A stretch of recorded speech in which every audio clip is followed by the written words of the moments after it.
Hello guys, स्वागत आहे तुमचं माझ्या चॅनलमध्ये. कोमल स्पेशल रेसिपी या चॅनलमध्ये स्वागत आहे. तर हे बघा, आज बनवणार आहे चटपटी रेसिपी. तर काय आहे चला बघूया. हे बघा, एक पॅन ठेवलेला आहे, त्यामध्ये मी तेल घातलेलं आहे आणि हे दिसते ना, ही चटणी लसूण आणि सुकी लाल मिरची पावडरची चटणी बनवलेली आहे. ती चटणी मी टाकलेली आहे, यामध्ये कुटून घेतलेली आहे. उकळीमध्ये साधा लसूण घेतलेला आहे आपला आणि मिरची पावडर एक साथ कुटलेला आहे आणि ही चटणी आहे ती. तर ही अशी चटणी घातलेली आहे. ही चटणी आपल्याला छान अशी लसूणचा वास येईपर्यंत मस्त अशी भाजून घ्यायची आहे. हे बघा, टमाटर घेतलेले आहेत तिथे. टोमॅटोला ना छान अशी मोठे मोठे आकाराचे कापलेलं आहे मी. अशा पद्धतीने मोठ्या मोठ्या आकाराने कापून घ्यायचं आहे. हे बघा, असे एकाचे 4 तुकडे केलेले आहेत मी. बघू शकता तुम्ही.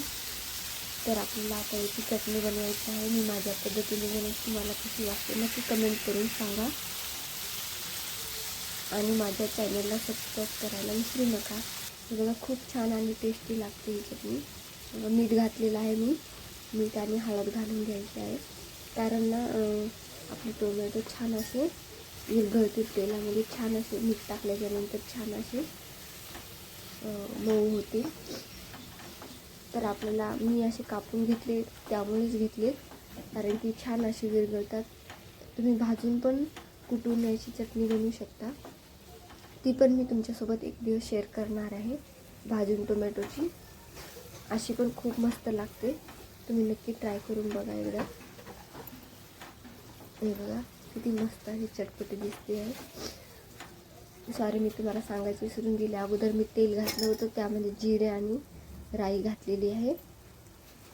हे बघा, कोथिंबीर घातलेली आहे वरून. मी अजिबात दुसरं काहीही घातलेलं नाही आहे मी. तुम्हाला जर टाकायचं असेल तर थोडासा धनिया पावडर आणि म्हणजे थोडासा मसाला कोणता टाकायचा असेल तर टाकू शकता तुम्ही. शक्यतो चटणीमध्ये आम्ही मसाले बिसाले घालतच नाही आहे. एकदम साधी सिंपल अशी चटणी बनवतो. तर हे बघा, किती चटपटी दिसते चटणी. खायला पण तशीच खूप चटपटी छान लागते. तुम्ही ना चटणी बनवून अशी ठेवू पण शकता, स्टोअर पण करू शकता. तर अशा पद्धतीने ही चटणी बनवलेली आहे. बघू शकता तुम्ही, किती मस्त कलर आलेला आहे चटणीला. आणि मी काय कलरचा मिरची पावडर वापरलेला नाही आहे. आम्ही जे दळून आणतो एकदाचं, तर तेच आहे तिखट मिरच्यांचं लाल मिरची पावडर आहे. हे कलरवालं नाही आहे हे. तर बघू शकता तुम्ही. या टोमॅटोच्या जागी गावरानी टोमॅटो जर असले ना तरी पण खूप मस्त चटणी लागते ही. तुम्ही ना ट्राय करू शकता एकदा गावरानी टोमॅटोसोबत. खूप मस्त लागते ही चटणी अशी पण. तर मी हाताने जे नाही झाले ना टोमॅटो, ते मी याने असे स्मॅश करत आहे. बघू शकता तुम्ही. सगळे टोमॅटो आपले विरघळलेले आहेत. हे बघा, एकदम चटणी बनलेली आहे, म्हणून तयार झालेली आहे. ही चटणी ना खूप मस्त लागते डाळ भातासोबत आणि भाकरीसोबत तर अगदी एकदमच अशी टेस्टी लागते भाकरीसोबत. बघू शकता तुम्ही. मुलांच्या डब्यावर वगैरे द्यायची असते ना, अशी चटणी खूप मस्त लागते. मुलं पण आवडीने खातील अशी चटपटी चटणी. नक्की ट्राय करा तुम्ही एकदा. बघा, स्मॅश करत आहे हातानेच असं. बघा, किती चटपटी दिसते, किती मस्त दिसते चटणी.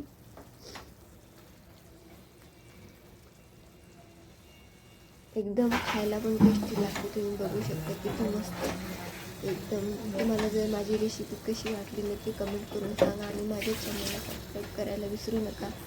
अशाच भेटूया अशाच नवीन रेसिपीच्या सोबत. तर कमेंट करून नक्की सांगा कशी वाटली चटपटी टोमॅटोची चटणी. मला नक्की ट्राय करून बघा, तुम्हाला जर आवडली असेल तर. बघू शकता किती मस्त आणि किती टेस्टी दिसते. Thank you, bye bye.